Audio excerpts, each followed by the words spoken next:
बुद्धं शरणं गच्छामि।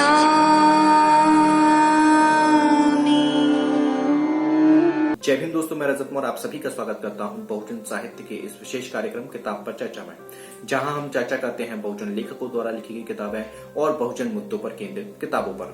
आज हम इस वीडियो में बात करेंगे शहीद आजम भगत सिंह द्वारा लिखा गया विश्व प्रसिद्ध लेख वाई आई एम एथिस्ट, मैं नास्तिक क्यों हूं मैं, आस्तिकों से पूछे गए सवालों के बारे में।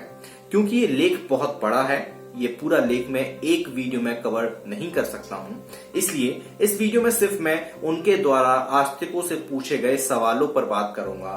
उन्होंने क्या सवाल पूछे थे और क्या वो सवाल आज की डेट में भी उतने ही प्रासंगिक हैं या नहीं, इनके ऊपर हम चर्चा करेंगे। शुरुआत करने से पहले आप सभी से निवेदन है कि वीडियो को पूरा देखा करें और चैनल को जरूर सब्सक्राइब कर लें ताकि आने वाले सभी वीडियो का नोटिफिकेशन आप लोगों तक पहुंच सके। अगर आप लोग बहुजन साहित्य को कोई किताब डोनेट करना चाहते हैं तो नीचे डिस्क्रिप्शन बॉक्स में मेरा कॉन्टेक्ट नंबर दिया हुआ है, वहां से नंबर लेकर आप मुझसे संपर्क कर सकते हैं। अगर आप लोग बहुजन साहित्य की आर्थिक मदद करना चाहते हैं तो उसके लिए स्क्रीन पर मेरे अकाउंट डिटेल शो हो रहे होंगे, उसके माध्यम से आप हमें जितनी चाहे उतनी समर्थन राशि भेज सकते हैं।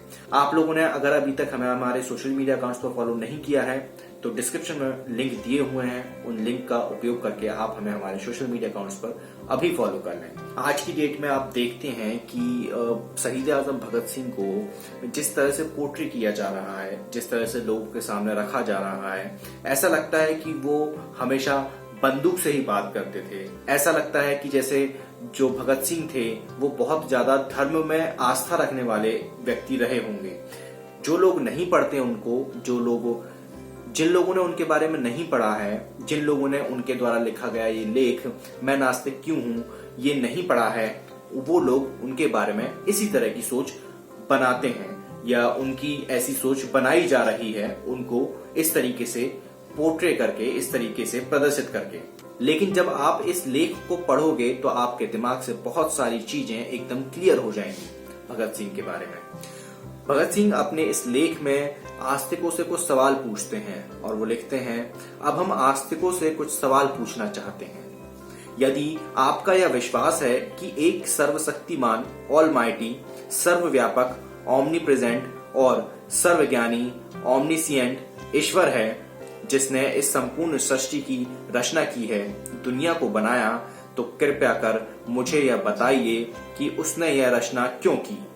उसने ऐसी दुनिया क्यों बनाई जिसमें तमाम दुख हैं, तकलीफें, फुल ऑफ वो एंड ग्रीफ हैं, जिसमें अनगिनत दुखों का एक अनंत सिलसिला है और जिसमें एक भी व्यक्ति पूरी तरह शांति में व संतुष्ट नहीं है। ये सवाल अपने आप से पूछिएगा और जितने भी आस्तिक लोग हैं उनको ये वीडियो जरूर आप लोग शेयर कीजिएगा और उनसे कहिएगा कि इस वीडियो में जितने सवाल पूछे गए हैं भगत सिंह द्वारा, वो सवाल अपने आप से पूछिए और उनका उत्तर ढूंढने की कोशिश कीजिए। और अगर उत्तर नहीं है आपके पास तो धर्मांधता छोड़िए। मेहरबानी करके यह नहीं कहें कि यही उसका नियम, लॉ है। यदि वह किसी नियम से बंधा हुआ है तो वह सर्वशक्तिमान नहीं है, तब तो वह हमारे जैसा ही नियमों का गुलाम है। कृपया करके यह भी नहीं कहें कि यह उसकी लीला है जिसमें उसे आनंद आता है। नीरो ने तो सिर्फ एक ही रोम को जलाया था, उसने तो थोड़े से लोगों की ही जान ली थी। उसने तो सिर्फ खुद के आनंद के लिए बहुत थोड़ा दुख पैदा किया था और सभी जानते हैं कि इतिहास में उसकी जगह कहाँ है। इतिहासकार उसे किस नाम से याद करते हैं। दुनिया भर की नफरत भरी लानतें उस पर बरसाई जाती हैं, सारे जहरीले विश्लेषण उस पर फेंके जाते हैं। उसे अत्याचारी, हृदयहीन और दुष्ट नीरो की भर्त्सना करते हुए पेज पर पेज गालियों से भरी कटु निंदाओं से काले किए हुए हैं।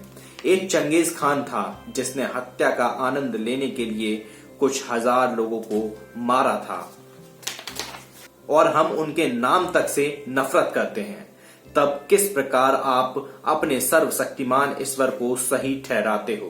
कैसे उस शाश्वत नीरो को उचित ठहराओगे जो हर दिन, हर घंटे और हर मिनट असंख्य दुखों को पैदा करता रहा है और आज भी दे रहा है। फिर आप कैसे उसके दुष्कर्मों का समर्थन करते हो जो हर क्षण चंगेज खां के दुष्कर्मों को भी मात करता है इन द सेंस कि जो चंगेज खां ने जितने गलत काम किए थे, जितनी यातनाएं लोगों को दी, जितना प्रताड़ित किया, उससे ज्यादा वो ऑलमाइटी सर्वशक्तिमान कर रहा है। मेरा सवाल है कि सर्वशक्तिमान ईश्वर ने यह दुनिया बनाई ही क्यों, जो साक्षात नरक है, जो अनंत और दुखदाई अशांति व बेचैनी का घर है।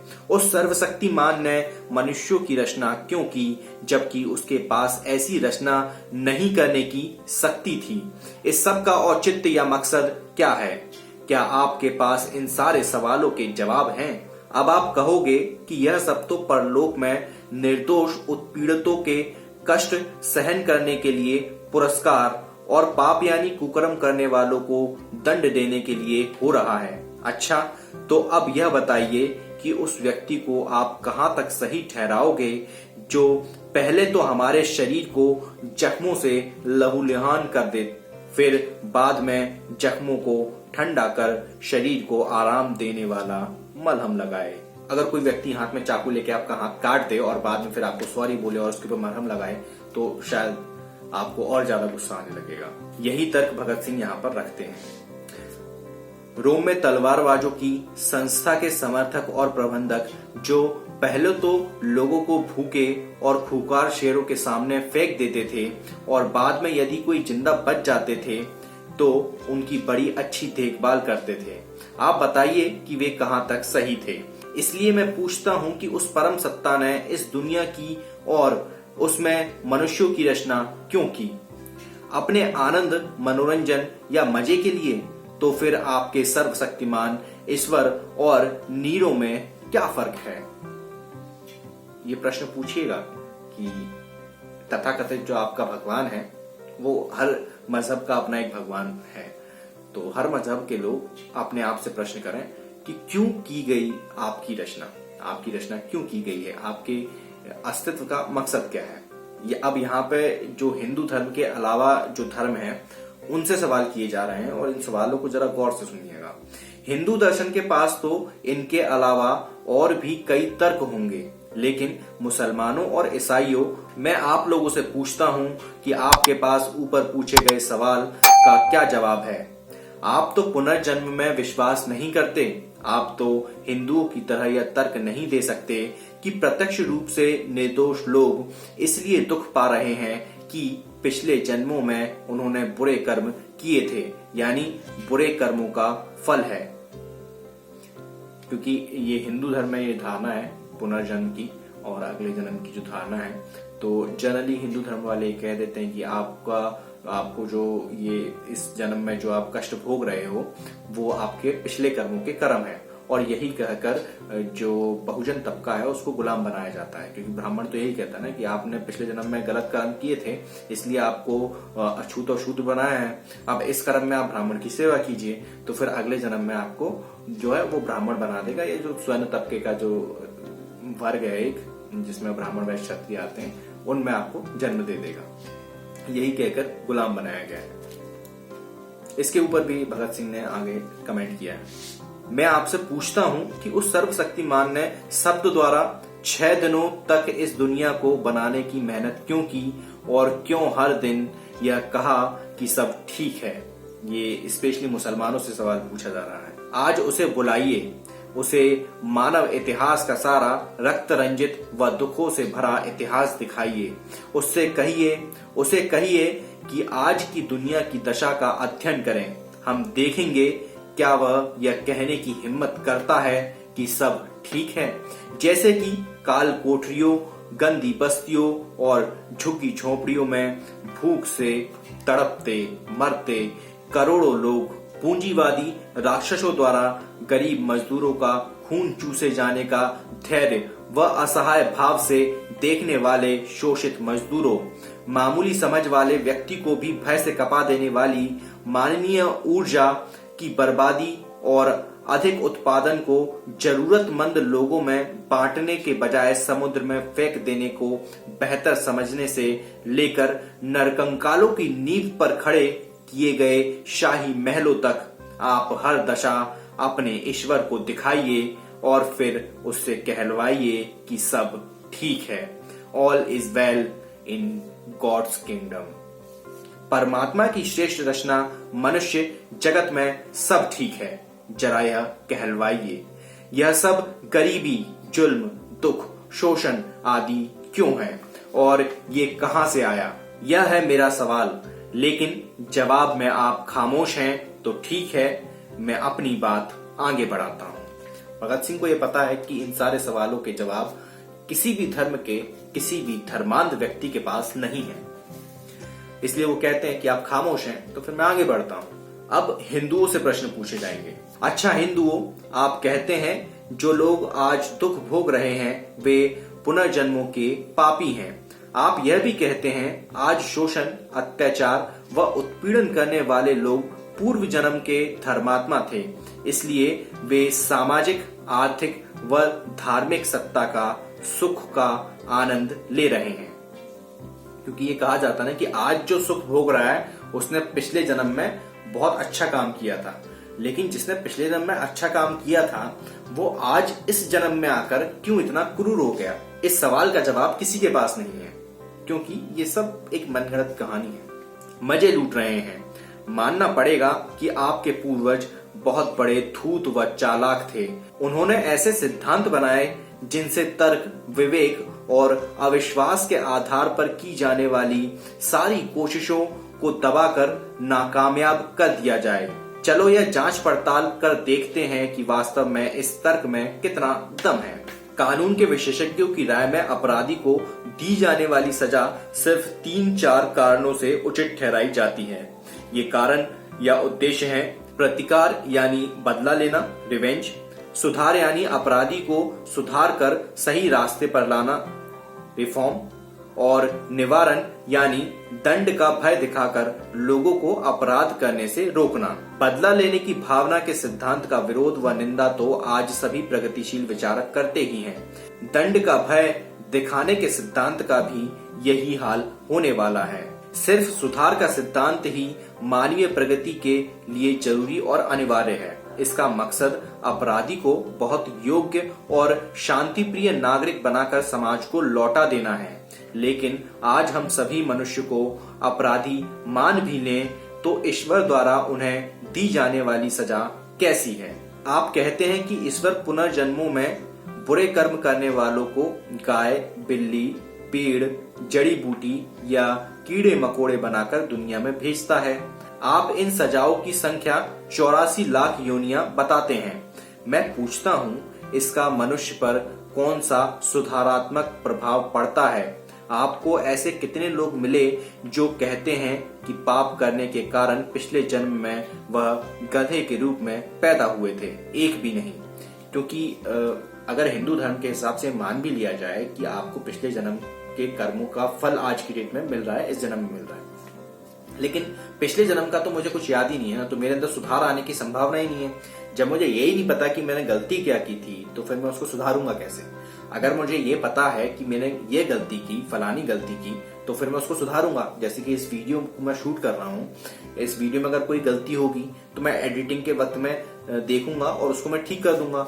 या नहीं कर पाया तो आप लोग नीचे कमेंट करके बताओगे कि रजत इसमें आपने यहाँ पर ये गलती की है, तो फिर मैं अगली बार उसको सुधारूंगा। गलती का पता होना तो जरूरी है, तभी हम उसको सुधार पाएंगे।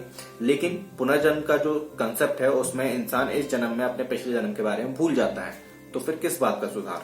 अपने पुराणों के उदाहरण रहने दीजिए। आपकी पौराणिक कहानियों के लिए मेरे मन में कोई जगह नहीं है। क्या इस बात को पढ़ने के बाद सारे जो तथाकथित हिंदूवादी सैफ्रॉन फोर्सेस जो हैं वो भगत सिंह का विरोध कर देंगे या भगत सिंह का बहिष्कार कर देंगे? क्या ऐसा करने की हिम्मत है उनमें? उनमें उलझने की फुर्सत नहीं है। आप तो यह बताइए कि आप जानते हैं कि दुनिया में सबसे बड़ा पाप गरीब होना है, लेकिन आपके अनुसार गरीबी तो लोगों को ईश्वर द्वारा दी गई सजा है। मैं पूछता हूँ, आप उस अपराध विज्ञानी, उस कानून के विशेषज्ञ या नियम बनाने वाले ईश्वर को कैसे उचित ठहराएंगे जो व्यक्ति को ज्यादा अपराध करने के लिए मजबूर करने वाली सजाएं सुना देता है? मतलब कि कोई भी एक सजा किसी एक गुनाह के लिए आपको दी गई है, लेकिन वो सजा ऐसी सजा है जिससे कि आप अपने भूतकाल में की गई उस गलती को प्रायश्चित नहीं करते, उस गलती को सुधारने की कोशिश नहीं करते, बल्कि आप और ज्यादा बड़ी गलतियां करते हैं। यहाँ पर जो भगत सिंह है वो यही स्थापित करने की कोशिश कर रहे हैं, क्योंकि गरीबी जो है, जो व्यक्ति गरीब होता है वो आप देखिएगा कि ज्यादातर गलत राह पर निकल जाता है और बहुत सारे गलत काम करने लगता है, क्योंकि गरीबी की वजह से इंसान अशिक्षित रह जाता है, और अगर वो अशिक्षित है तो उसकी समझ डेवलप नहीं हो पाएगी, तो वो गलत रास्ते पर निकल जाएगा। क्या आपके ईश्वर ने इन बातों पर कभी गहन सोच विचार नहीं किया, या उसे भी ऐसी बातें अनुभव से सीखनी पड़ती हैं? लेकिन मानवता को अकथनीय दुखों को झेलकर इसके लिए कितनी बड़ी कीमत चुकानी पड़ती है। और यहाँ पर जो कह रहे हैं कि आपके जो भगवान हैं उनको भी अनुभव से सीखना पड़ता है, मतलब कि ये एक तरह का तंज है कि अगर उनको भी अनुभव से सीखना पड़ता है तो फिर वो ऑलमाइटी या सर्वशक्तिमान कैसे हो सकते हैं। किसी गरीब, अनपढ़ या हिंदू समाज की कथित नीची समझी जाने वाली अछूत जातियों में पैदा होने वाले व्यक्ति का भाग्य या नियत क्या होगी? कभी आपने सोचा है वह गरीब है इसलिए पढ़ लिख नहीं सकता, तथाकथित ऊंची जाति में पैदा होने के कारण स्वयं को श्रेष्ठ व ऊंचा मानने वाले उसके सगे साथी उससे नफरत करते हैं और अछूत मानकर अलग अलग रखते हैं, हर कदम पर अपमान करते हैं। उस अछूत का अज्ञान उसकी गरीबी और उसके साथ किए जाने वाला व्यवहार समाज के प्रति उसके दिलो दिमाग को कठोर बना देगा। मान लीजिए कोई अछूत पाप करता है तो उसकी सजा कौन भुगतेगा? ईश्वर, वह स्वयं या समाज के ज्ञानी बुद्धिजीवी लोग? घमंडी और स्वार्थी ब्राह्मणों द्वारा जानबूझकर अज्ञानी, अनपढ़ व अलग थलग पटक दिए गए उन लोगों की सजा के बारे में आप क्या कहते हैं, जिन्हें आपके पवित्र धर्म शास्त्रों यानी वेदों के कुछ शब्द ही सुन लेने का दंड अपने कानों में पिघले हुए गर्म शीशे की धार झेलकर भरना पड़ता था? यदि उसका कोई अपराध था भी तो उसके लिए जिम्मेदार कौन था? उसका नतीजा दंड किसको भुगतना चाहिए था? मेरे प्यारे दोस्तों, ये सिद्धांत समाज में विशेष अधिकार प्राप्त लोगों के मनगढ़ंत सिद्धांत हैं। उनकी चालाक व शोषणकारी साजिशें हैं। वे इन सिद्धांतों के जरिए जबरदस्ती हथियाई गई अपनी शक्ति, आर्थिक संपन्नता और समाज में स्वयं की श्रेष्ठता को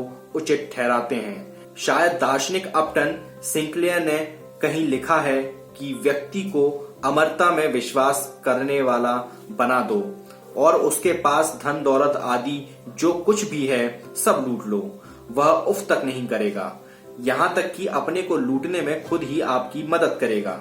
धार्मिक उपदेशों और सत्ताधारियों की मिली भगत से ही जेलों, फांसियों, कोड़ों और इन सिद्धांतों का निर्माण हुआ है। यहाँ इस पूरे पैरा में उन्होंने जो ब्राह्मणवाद की जिस तरीके से बखिया उधेड़ी है उसको सभी को पढ़ना चाहिए, और उन लोगों को जरूर पढ़ना चाहिए जो सैफरन फोर्सेज जो हैं, जो भगवाधारी जो लोग हैं, जो आए दिन आप देखिएगा उनके ज्यादातर जब भी वो मार्च निकालते हैं तो उनके हाथों में भगत सिंह की तस्वीर जरूर होती है।